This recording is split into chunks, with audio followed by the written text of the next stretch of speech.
आज अपने परवरदिगार आलम के लिए जो सारी कायनात का रब है उसकी मोहब्बत में आज वीडियो पर बाकी रहना, इसलिए कि कंटेंट ऐसा है जो देश के अंदर एक बड़ा सुधार पैदा कर सकता है। सबसे पहले हम सज्जाद नोमानी की वो वीडियो दिखाएंगे जिस वीडियो ने सारे हिंदुस्तानियों के अंदर जितने भी हिंदू भाई हैं एक हड़कंप बर्पा कर दिया है उनके इस अमल को देखकर कि एक हिंदू भाई को अपने गिलास में, जिस गिलास में पानी आया हुआ है, कहा कि तुम पहले पियो उसके बाद मैं पीता हूं, पानी को पूरा मत पीना।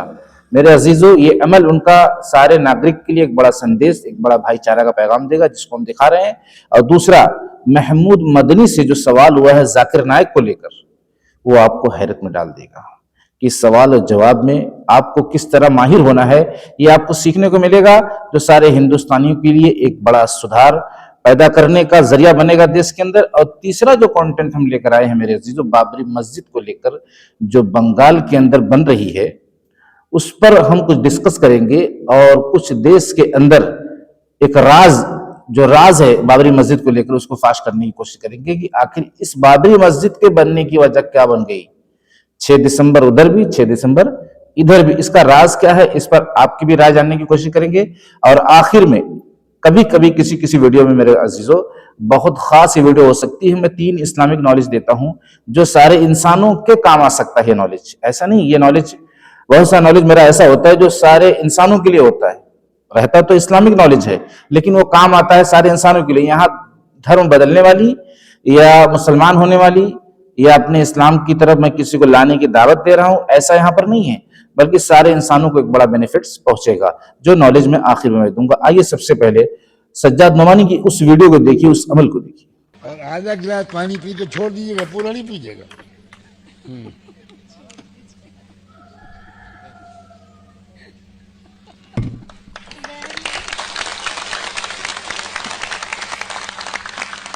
यह है तरीका संविधान सुरक्षा का। और आधा गिलास पानी पी के छोड़ दीजिएगा, पूरा नहीं पीजिएगा।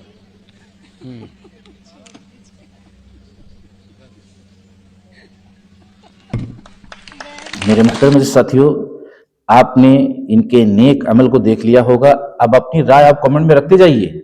हाँ, बहुत खास वीडियो है, आपका एक लाइक, एक कमेंट, ये देश के नागरिक के लिए, देश की जनता के लिए कितना बड़ा बेनिफिट्स है मैं बता नहीं सकता मेरे अजीजों।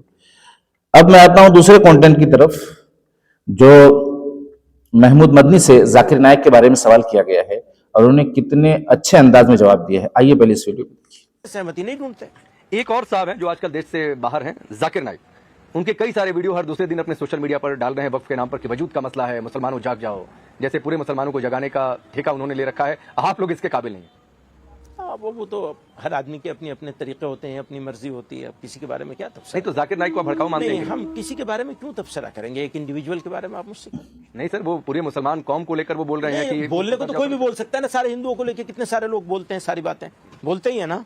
तो फिर उधर से भी नारे लगते हैं, दोनों ओर से लगते हैं। मैं दोनों ओर के बारे में मैं क्या कहूँ, आप अभी जाकिर नाइक साहब के बारे में कह रहे हैं, मैं और दूसरों के बारे में। जाकिर नाइक भड़काऊ है कि नहीं? देश के लिए खतरनाक है। मेरा यही तो कहना है कि आप ये इनका सवाल जवाब आपने सुना मेरे अजीजों, इन्होंने कोई जवाब नहीं दिया। हाँ, यही सबसे बड़ी जो है बात है, यही सबसे बड़ी खासियत है कि आपसे जब मीडिया वाले कोई सवाल करें, देखो सारे हिंदू भाई ऐसे नहीं है जो इस्लाम के खिलाफ है, लेकिन कुछ लोग इस तरह का सवाल करके आपकी जुबान से कुछ निकलवा कर हिंदू मुसलमान करवाना चाहते हैं। तो जो एक बड़ा संदेश महमूद मदनी के जरिए से आपको मिला, ये सारे हिंदुस्तानियों को मैं बताना चाहता हूँ, हिंदू हो मुसलमान हो, अगर कोई सवाल इस तरह का करे तो इस तरह का जवाब देने से पहले वो इस तरह की अपनी सोच उसके जवाब में देने की कोशिश करें कि भाई इस पर बात करने की क्या जरूरत है, बात रोजी पे करो, नौकरी पे करो, युवाओं के मुस्तकबिल पर करो कि इनका क्या होगा और किस तरीके से सरकार को क्या करना चाहिए। इस तरह का मुद्दा आप उठा कर ले आओ उस पर। जब भी इस तरह का कोई सवाल करे तो आप मुद्दा उठाओ जो इस वक्त अहम और जरूरी है। ये दोस्तों मेरे, ये बहुत खास वीडियो थी। अगर हम इसको समझने की कोशिश करें तो इसमें एक बड़ा जो है जो झगड़ा खड़ा हो जाता है देश के अंदर, जो मीडिया वाले सवाल करते हैं बार बार, तो एक अंदाज होना चाहिए बात करने का, एक तरीका होना चाहिए जो महमूद मदनी की तरफ से जाहिर हुआ। अब मैं ये दिखाना चाहता हूं बाबरी मस्जिद के बारे में, जो वीडियो में आप देख रहे होंगे। मेरे मोहतरम अजीज साथियों, अगर मेरी जुबान लड़खड़ा जाए तो माजरत है, आप नाराज मत होइएगा। ये बाबरी मस्जिद का नाम रखने की जो एक बड़ी वजह है कि जरूरी नहीं कि नाम बाबरी मस्जिद ही रखा जाए। अगर देश के अंदर एक बड़ा आंदोलन है और ये जरूरी भी नहीं है कि नहीं रखा जाए, रख भी सकते हैं, नहीं भी रख सकते हैं। अब आपको अपनी राय देना है, क्या वाकई में बाबरी मस्जिद नाम रखने से देश के अंदर एक बिगाड़, एक खराबी और एक आंदोलन, एक भाईचारा में खराबी आ सकती है सिर्फ नाम रखने की वजह से? क्या मन में एक ठसन और मुसलमानों के ऊपर जुल्म ज्यादती बढ़ सकती है बाबरी मस्जिद के नाम रखने की वजह से, जबकि पहले से मुसलमान खस्ता हाली में परेशान है, जुल्म ज्यादती का शिकार है? तो क्या इसमें मुसलमान घाटे खसारे में जाएगा? जबकि वो दूसरा जो है देखा जाए तो सूबा है, वहां उसका असर क्या उत्तर प्रदेश में भी पड़ सकता है और इसमें भी राजनीति जो है जोर शोर पर आ सकती है, जिसकी वजह से बहुत से हिंदू मुसलमान का मामला सामने देखने को मिलेगा। ये अपनी राय आप कमेंट में रखिए कि इसमें वाकई में भलाई है या भलाई नहीं है। इसकी वजह से क्या वाकई में देश के अंदर अमन खत्म होगा, शांति खत्म होगी, कि उसी नाम और उसी तारीख का मसला जो आ रहा है, क्या ये कोई सियासत तो नहीं है? आपको जो इस वक्त अपनी राय कमेंट में रखना है। अब मैं आता हूं इस्लामिक 3 बड़े नॉलेज की तरफ, जो आपको सुनकर जाना है। मेरे अजीजों, कहने सुनने में अगर कोई गलती हुई है तो मैं माजरत का ख्वाहिशमंद हूं, इसलिए कि मेरी भी इस्लाह की जरूरत है। मैं भी इतना बड़ा नॉलेज मेरे पास नहीं है। आपके कमेंट से, आपके बताने से मेरी इस्लाह होगी। इंशाअल्लाह धीरे धीरे मैं सुधार करता चला जाऊंगा। बताना यह है कि एक इंसान को, जैसे 2 भेड़िए बकरियों के रेवड़ में पहुंच जाएं, जहां बकरियां चर रही हो जंगल में, ऐसी जगह पे जहां पे इंसान नहीं है, तो वो दोनों भेड़िए उन बकरियों को कितना नुकसान पहुंचाएंगे? एक बहुत बड़ा सवाल है सारे इंसानों से, जो लोग माल की हिर्स, माल की लालच में हैरान और परेशान है। तो इसमें बताया कि वो भेड़िए बकरियों को तनहा पाकर, रेवड़ बकरियों का झुंड पा गए, इतना नुकसान नहीं पहुंचाएंगे जितना कि इंसान को माल के कमाने की हिर्स और लालच परेशान करती है, और बड़ा बनने की चाहत जो है नुकसान पहुंचाती है कि मैं किस तरह बड़ा बन जाऊं। बनना है, लेकिन एक लिमिट है उसकी, एक दायरा है उसका, जिसको इस्लाम के नजरिए से आपको सीखना होगा, देखना होगा।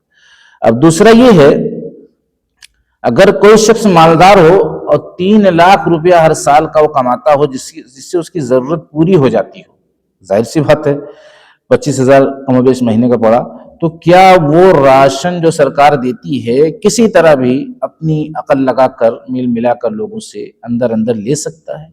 तो इस्लाम की रोशनी में, उलमा से आप इसकी तहकीक कर लेना, इस्लाम की रोशनी में अगर 3 लाख महीने कमाता है और उसकी जरूरत पूरी हो जा रही है, और 25,000 का जो आंकड़ा है वो जरूरत की पूरा करने का है, 5 बच्चे 4 बच्चे, अगर उसकी जरूरत पूरी हो जा रही है, अब वो सरकार लेने का पूरा ऑप्शन है। अगर उसको घर पर भी कोई ला के दे फिर भी वो नहीं ले सकता, इसलिए कि वो किसके लिए है? वो गरीबों के लिए है। जिसकी जरूरत पूरी हो रही है वो उसके लिए नहीं है। जिसकी जरूरत आसानी से हम सबका रब, सारी कायनात का मालिक और खालिक, राज़िक पूरी कर रहा है, कोई परेशानी नहीं है, तो वो नहीं ले सकता। आंकड़ा कितना बताया गया? 3 लाख का। और तीसरा मसला जो बहुत ही इंपॉर्टेंट, बहुत ही खास मुसलमानों के लिए, कि बहुत से मुसलमान ये नहीं जानते कि कुफ्र करने के बाद इस्लाम से खारिज कितनी बातों से होते हैं, ये नहीं जानते। और दूसरी बात ये है कि अगर जानते भी हैं तो करना क्या, ये नहीं जानते। तो पहली बात तो जानते नहीं कि कितनी बातों से कुफ्र होता है। अब उनको क्या करना है कि 1-1 घंटे पे, 2-2 घंटे पे, फिर भी लंबा टाइम में बता रहा हूं, अगर इतना भी ना हो सके तो कम से कम सुबह में, दोपहर में, शाम में एक बार कलमा पढ़ लिया करे। अब सवाल ये आ रहा होगा कि ये मसला तो हिंदू भाइयों के लिए नहीं है, लेकिन हिंदू भाइयों के लिए इसलिए कि अगर कोई मुसलमान नहीं जानता होगा तो हिंदू भाई उनको बता देगा कि भाई देखो, अगर आप कोई इस तरह का काम कर रहे हो जिससे आप इस्लाम से खारिज हो जाते हो, तो ये पढ़कर आप आ सकते हो, रह सकते हो, बाकी रह सकते हो। बहुत ही हमदर्द कोई हिंदू भाई दोस्त होगा तो ये काम कर सकता है। नॉलेज लेने में कोई हर्ज नहीं है। एक मुसलमान जो है हिंदू भाई के धर्म का नॉलेज ले सकता है। तो मैं एक रास्ता ये बता देता हूं आपको कि आप इतने मसाइल तो जान नहीं सकते, इतनी बातें तो सीख नहीं सकते, कितनी बातों से इस्लाम से खारिज होता है। तो आप कम से कम सुबह में एक बार, दोपहर में एक बार, शाम में एक बार कलमा तैयबा ला इलाहा इल्लल्लाह मुहम्मदुर रसूलुल्लाह, इसका तर्जुमा बता दूं, अल्लाह के सिवा कोई इबादत के लायक नहीं।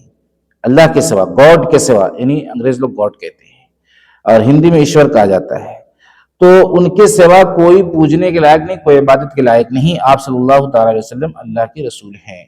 ये 3 बार सुबह दोपहर शाम कहेंगे तो इंशाल्लाह अगर बीच में आपने ऐसी गलतियां कर भी दी हैं तो ये कलमा आपकी भरपाई करता रहेगा, यानी फिर से आप इस्लाम में दाखिल होते रहेंगे और उलमा से जुड़कर तहकीक करते रहेंगे कि कितनी बातों से एक ईमान वाला ईमान से खारिज हो जाता है।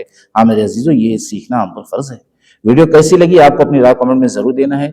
इंशाल्लाह मिलते हैं नेक्स्ट वीडियो में, अगर दुआ रही आप लोगों की। अल्लाह तबारक व तआला मेरी भी हर परेशानी को दूर फरमाए और आप सभी हजरात की हर परेशानी को दूर फरमाए। सबसे पहले आपको हिदायत की दौलत से माला माल फरमाए। अस्सलामु अलैकुम।